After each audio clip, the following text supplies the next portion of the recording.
Penguin Island by Anatole France. Book 2. The Ancient Times. Book 2, Chapter 12. The Dragon of Alca. Continuation. Orberosia, having clothed herself in a robe made of coarse stuff, and girt herself with a thick cord, went to the monastery and asked to speak to the blessed Maël. And because women were forbidden to enter the enclosure of the monastery, the old man advanced outside the gates, holding his pastoral cross in his right hand, and resting his left on the shoulder of brother Samuel, the youngest of his disciples. He asked, "Woman, who art thou?" "I am the maiden Orberosia." At this reply Maël raised his trembling arms to heaven. "Do you speak truth, woman? It is a certain fact that Orberosia was devoured by the dragon, and yet I see Orberosia and hear her. Did you not, O my daughter, while within the dragon's bowels, arm yourself with the sign of the cross and come uninjured out of his throat? That is what seems to me the most credible explanation." "You are not deceived, father," answered Orberosia. "That is precisely what happened to me. Immediately I came out of the creature's bowels, I took refuge in a hermitage on the coast of shadows.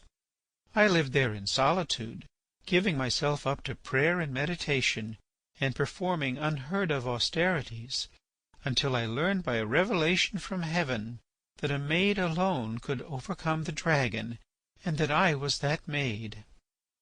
"Show me a sign of your mission," said the old man. "I myself am the sign," answered Orberosia. "I am not ignorant of the power of those who have placed a seal upon their flesh," replied the apostle of the penguins. "But are you indeed such as you say?" "You will see by the result," answered Orberosia. The monk regimental drew near. "That will," said he, "be the best proof. King Solomon has said, 'Three things are hard to understand, and a fourth is impossible. They are the way of a serpent on the earth, the way of a bird in the air, the way of a ship in the sea, and the way of a man with a maid.' I regard such matrons as nothing less than presumptuous who claim to compare themselves in these matters with the wisest of kings.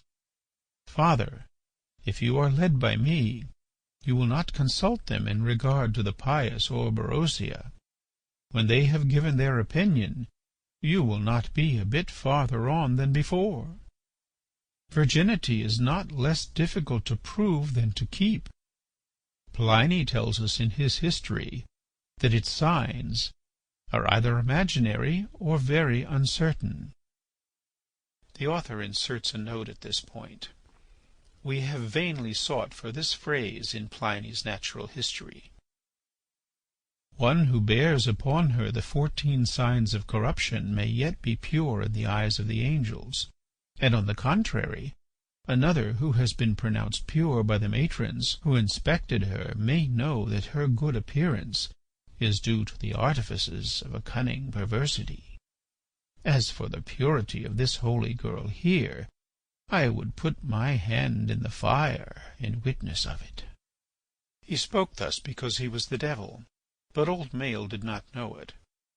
He asked the pious Orberosia, "My daughter, how would you proceed to conquer so fierce an animal as he who devoured you?"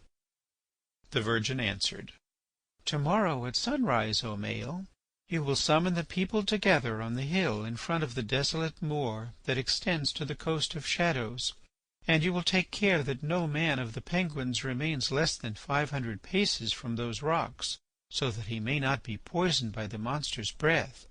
And the dragon will come out of the rocks, and I will put my girdle round his neck and lead him like an obedient dog." "Ought you not to be accompanied by a courageous and pious man who will kill the dragon?" asked Maël. "It will be as thou sayest, venerable father. I shall deliver the monster to Kraken, who will slay him with his flashing sword. For I tell thee that the noble Kraken, who was believed to be dead, will return among the penguins and he shall slay the dragon, and from the creature's belly will come forth the little children whom he has devoured." "What you declare to me, O Virgin," cried the apostle, "seems wonderful and beyond human power." "It is," answered the Virgin Orberosia. "But learn, O male, that I have had a revelation that as a reward for their deliverance the Penguin people will pay to the Night Kraken an annual tribute of 300 fowls, 12 sheep, 2 oxen, 3 pigs, 1,800 bushels of corn, and vegetables according to their season, and that, moreover, the children who will come out of the dragon's belly will be given and committed to the said Kraken to serve him and obey him in all things.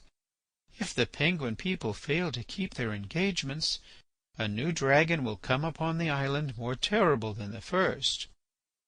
I have spoken." Chapter 12